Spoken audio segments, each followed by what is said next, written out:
मोदी जी तो पिछले चुनाव में मेरे क्षेत्र में नांगल राजा आए गए थे, फिर जनता ने मेरे को 51,000 जिताया था। आपने देखा होगा भारत जोड़ो यात्रा दौसा में ऐतिहासिक रही थी, पूरे भारत की सबसे टॉप यात्रा रही थी। आपने देखी होगी परिवर्तन यात्रा, उसमें मात्र 250 आदमी थे, सारी कुर्सियां खाली थी। तो कंपेरिजन कर लो, अब जनता का जो भाव है कांग्रेस के प्रति बीजेपी के प्रति। मंत्री मुरारी लाल मीणा अपने विधानसभा क्षेत्र के दौरे पर है और लगातार शिलान्यास और लोकार्पण कर रहे हैं। सीधी बात करेंगे सर, लगातार सुबह 6 बजे से दौड़ भाग चालू है और आचार संहिता का टाइम हो गया है। देखो जबरदस्त इस कार्यकाल में काम स्वीकृत हुए हैं, सैंक्शन हो गए, टेंडर हो गए और अपने जानते हैं कि 4-5 रोज दिन बाद में आचार संहिता लग जाएगी। तो हम ये चाहते हैं कि सब कामों का शुभारंभ आचार संहिता से पहले हो जाए।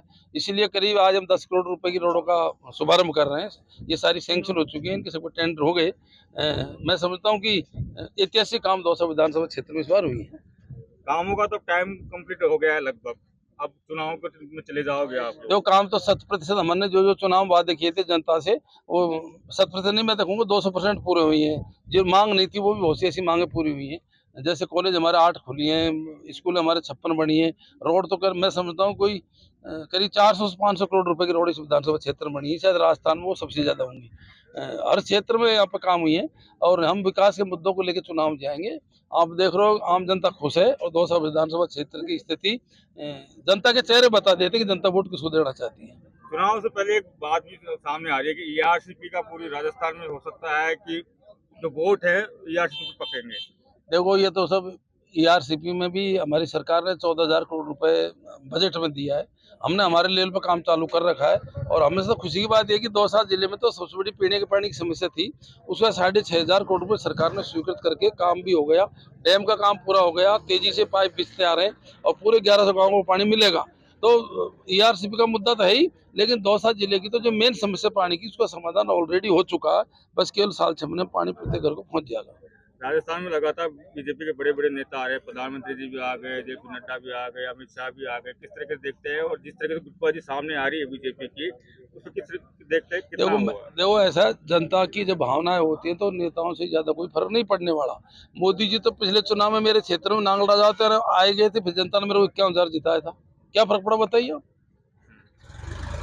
मोदी जी ने तो बात ये भी तो है ना सर, पूरी राजस्थान पिछले चुनाव में पूरी राजस्थान ने बीजेपी का सुपड़ा साफ कर दिया था, गिनी चुनी सीट भी नहीं आई थी। आपके बाद क्या लगता है पूरी देखो मेरा सिद्धांत है, मैं मेरे विधानसभा क्षेत्र में काम करता हूँ। मैं समझता हूँ लोग मेहनत करेंगे तो जनता की सेवा करें तो जनता इनका ध्यान रखेगी जरूर। दौसा की बात आपको छेड़ी है तो दौसा से भारत जोड़ो यात्रा भी निकली थी, हाथ से हाथ जोड़ो यात्रा भी आप लोगों ने कर ली। क्या कितना फर्क दिखा, आपने देखा होगा भारत जोड़ो यात्रा दौसा में ऐतिहासिक रही थी, पूरे भारत की सबसे टॉप यात्रा रही थी, तो दौसा के अंदर रही थी। हाथ से हाथ जोड़ो यात्रा में हमारे कार्यकर्ता हम प्रत्येक गांव लेके गए, उसमें लोगों में बहुत जोश था। और साथ साथ में जो बीजेपी की यात्रा आपने देखी होगी परिवर्तन यात्रा, उसमें मात्र 250 आदमी थे, सारी कुर्सियां खाली थी। तो कंपेरिजन कर लो, अब जनता का जो भाव है कांग्रेस के प्रति बीजेपी के प्रति है। लिस्ट आने वाली, फिर सितंबर में आने वाली थी, अब अक्टूबर की लास्ट, तो ऐसा नहीं है कि अब टेंशन बढ़ती जा रही है जैसे जैसे समय आ रहा है? हमारा तो टेंशन बढ़ नहीं रही, हम तो 5 साल जनता से काम किया, इसलिए हम तो मस्त, पहले भी मस्त है अब भी मस्त है। जनता की सेवा करिए और हमको पता है जनता का भाव अच्छा है।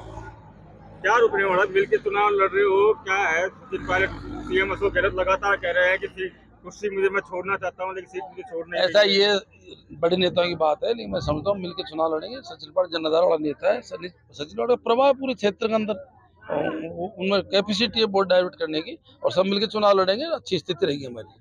कितना असर मानते हैं आपकी बात, कितना मानते हैं, कितना बीजेपी सीधी लड़ाई है कि बीजेपी से लड़ाई सीधी है और कोई पार्टी बीच में है नहीं, और सब बेकार की बात है। बेकार की बात है? धन्यवाद। बात ये तो मुद्दे पे हम इस वक्त चुनाव में उतरेंगे। संदीप मीणा, दौसा, राजस्थान तक।